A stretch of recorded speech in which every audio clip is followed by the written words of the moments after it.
Hello every one. ഇന്ന് puff സ്ലീവാണ് കാണിക്കുന്നത്. കണ്ടു നോക്കി. ഇതുപോലെ തുണി നാലായിട്ട് കറക്റ്റാണ് മടക്കിയിട്ടിട്ട് നമ്മൾ സാധാരണ സ്ലീവിന് മടക്കിയിടുന്നത് പോലെ തന്നെയാണ്. ഇതുപോലെ അത് താഴെ ലെവലുണ്ട്, അതുകൊണ്ട് ലെവലാക്കണ്ട. നമുക്ക് മടക്കി അടിക്കാൻ എത്ര വേണോ അത് കണക്കാക്കി ആദ്യം ഒരു ലൈൻ വരയ്ക്കണം. ഇപ്പോൾ ലൈനിങ് ഉള്ള ബ്ലൗസാണെന്നുണ്ടെങ്കിൽ നമ്മൾ 1/2 ഇഞ്ച് താഴെ വരച്ചാൽ മതി. ഇപ്പോൾ ലൈനിങ് ഇല്ല, ഹെമ്മിങ് ഉള്ളത് കൊണ്ടാണ് ഇത്രയും വീതിക്ക് വരച്ചത്. എന്നിട്ട് നമുക്ക് ഹൈറ്റ് എത്രയാണോ വേണ്ടത്, ഇതിന് 10.5 അപ്പോൾ 1/2 ഇഞ്ച് കൂട്ടി 11 ഇഞ്ച് എടുത്തു. അതായത് നമ്മൾ സാധാരണ നോർമൽ സ്ലീവ് മാർക്ക് ചെയ്യുന്നത് പോലെ ആദ്യം ചെയ്യണം. ഇതുപോലെ റൈറ്റ് സൈഡും 11 ഇഞ്ച് വെച്ചിട്ട് അവിടെ 3.5 മാർക്ക് ചെയ്തു. വീതി നോക്കുന്നത് നേരത്തെ പറഞ്ഞിട്ടുണ്ടല്ലോ, അതുപോലെ വീതി എത്രയാണെന്ന് വെച്ചാൽ അത് നോക്കുക. എന്നിട്ട് 1.5 ഇഞ്ച് ഇവിടെ നേരെ വരച്ചിട്ട് താഴോട്ട് ഷേപ്പ് ചെയ്യണം.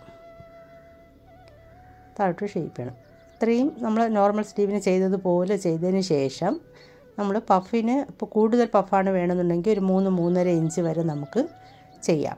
ഇപ്പോൾ ചെറിയ പഫാണ്, ഇപ്പോൾ കുഞ്ഞ് പഫാണ് മതി എന്നുണ്ടെങ്കിൽ 1 ഇഞ്ച് മുതൽ നമുക്ക് അത് ചെയ്യാം. മേളിലോട്ട് നമ്മളിപ്പോൾ ഹൈറ്റ് മാർക്ക് ചെയ്തില്ലേ, ഈ ഹൈറ്റ് മാർക്ക് ചെയ്തതിൻ്റെ അവിടെ നിന്ന് 1 ഇഞ്ചോ 1 ഇഞ്ചാണ് ചെറിയ പഫാണെങ്കിൽ, അല്ലെങ്കിൽ 1.5 ഇല്ലെങ്കിൽ 2, അത് ഓരോരുത്തരുടെ ഇതനുസരിച്ച് നമുക്ക് കൂട്ടിയും കുറച്ചും എടുക്കാം. ഇവിടെ ഞാനിപ്പോൾ എടുക്കുന്നത് 1.5 ഇഞ്ചാണ്. ആ 1.5 ഇഞ്ച് പഫ് 1.5 ഇഞ്ച് മാർക്ക് ചെയ്തിട്ട് അവിടെ നിന്ന് നേരെ ഇതിലോട്ടൊന്ന് ജോയിൻ ചെയ്ത് വിടുക. ജോയിൻ ചെയ്യുക. കണ്ടോ, ഇതുപോലെ ഒന്ന് വരച്ചങ്ങ് കൊടുത്താൽ മതി. ഇത്രയേ ഉള്ളൂ ഈ സാധാ പഫ് സ്ലീവിനുള്ളത്.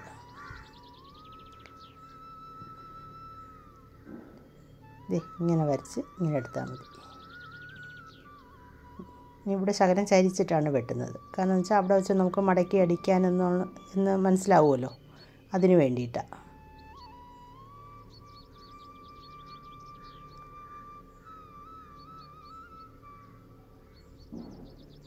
ഇനി നമ്മൾ ഇവിടെ ഒരു നോച്ചസ് കൊടുക്കുക. എന്താണെന്ന് വെച്ചാൽ ഇതുവരെയാണ് നമ്മൾ പ്ലീറ്റ് ഇടുന്നത്. എന്നിട്ട് സെൻറ്ററിൽ ഒരു നോച്ചസ് കൊടുക്കുക. ഓക്കെ, ഇത്രയാണ് ഇതിൻ്റെ പഫ് സ്ലീവിൻ്റെ കട്ടിങ്.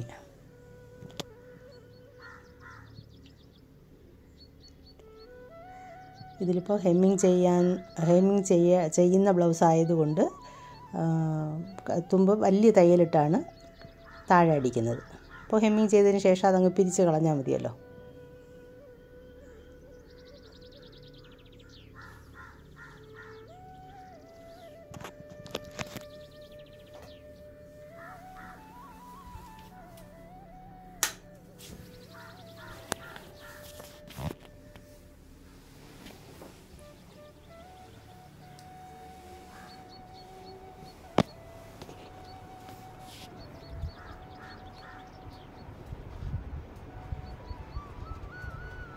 അതിന് ശേഷമാണ് നമ്മൾ പഫ് ഇടുന്നത്.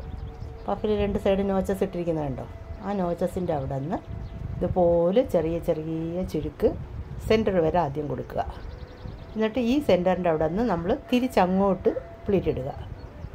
ഒന്ന് ഇങ്ങോട്ടാണ് ഫേസ് ചെയ്തതെങ്കിൽ ഒന്ന് അങ്ങോട്ട് ഫേസ് ചെയ്ത് അങ്ങനെയും ചെയ്യാം. മൊത്തം ഒരേ ഫേസ് വരത്തക്ക രീതിയിൽ നിരത്തിയും ചെയ്യാം. ഒന്ന് ഇങ്ങോട്ട് ഒരു സൈഡ് ഇങ്ങോട്ട് ഒരു സൈഡ് അങ്ങോട്ടാണ് ഇതിൽ വച്ചിരിക്കുന്നത്.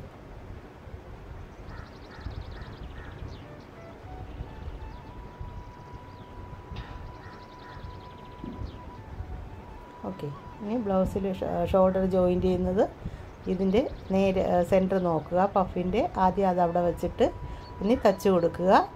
ഇല്ലെങ്കിൽ ഇതുപോലെ പിൻ ചെയ്യുക. ഇതുപോലെ പിൻ ചെയ്തിട്ട് സ്ലീവ് അടിച്ചെടുത്താൽ മതി.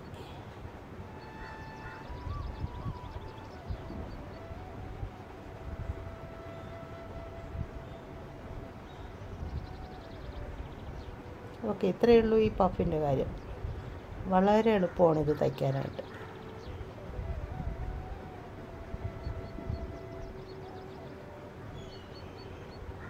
കണ്ടോ, ഇത്രയേ ഉള്ളൂ.